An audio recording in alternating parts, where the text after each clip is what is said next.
જૂનાગઢમાં જવાહર રોડ પર આવેલા સ્વામિનારાયણ મંદિરના છાત્રાલયમાં એક વિદ્યાર્થી દ્વારા આપઘાત કરવામાં આવ્યો છે। આ વિદ્યાર્થીએ પોતાના રૂમમાં જ ગળે ફાંસો ખાઈને જીવન ટૂંકાવી દીધું છે। પ્રાથમિક તપાસ શરૂ કરી દેવામાં આવી છે, જો કે આપઘાતનું કારણ હજુ જાણવા નથી મળ્યું। મૃતક વિદ્યાર્થી અમરેલી જિલ્લાના બગસરા તાલુકાના પીપરિયા ગામનો રહેવાસી હોવાની પ્રાથમિક વિગતો સામે આવી છે।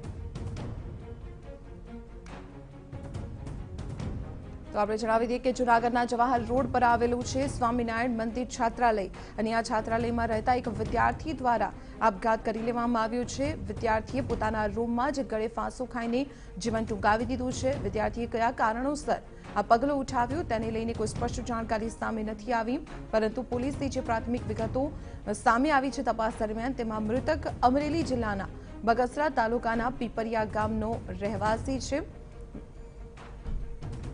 ત્યારે સંવાદદાતા વિજયસિંહ પરમાર ફોનલાઈન પર જોડાયેલા છે। વિજયસિંહ, જાણકારી મળી રહી છે કે એક વિદ્યાર્થીએ પોતાના રૂમમાં ગળે ફાંસો ખાઈ આપઘાત કરી લીધો, શું કારણ સામે આવી રહ્યું છે, શું ખુલાસા થઈ રહ્યા છે પ્રાથમિક તપાસમાં?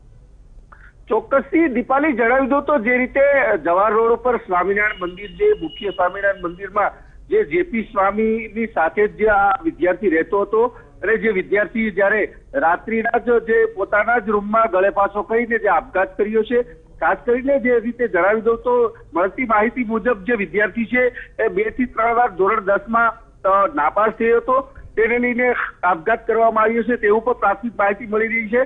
બીજી તરફ જે આ અમરેલી જિલ્લાના બગસરા તાલુકાના પીપરિયા ગામનો રહેવાસી હતો અને જે ઉત્તમ નામના વિદ્યાર્થીએ જે આપઘાત કર્યો છે, હાલ તેઓની પોલીસે તપાસ પણ હાથ ધરવામાં આવી છે। તેમના પરિવારજનો પણ આવી ગયા છે અને ઉત્સવની જે મૃતદેહને પણ હાલ પીએમ માટે સિવિલ હોસ્પિટલ ખસેડવામાં આવી છે। જી વિજયસિંહ, આભાર માહિતી આપવા બદલ। તો જવાહર રોડ પર આવેલા સ્વામિનારાયણ મંદિરના છાત્રાલયમાં બનાવ બન્યો છે।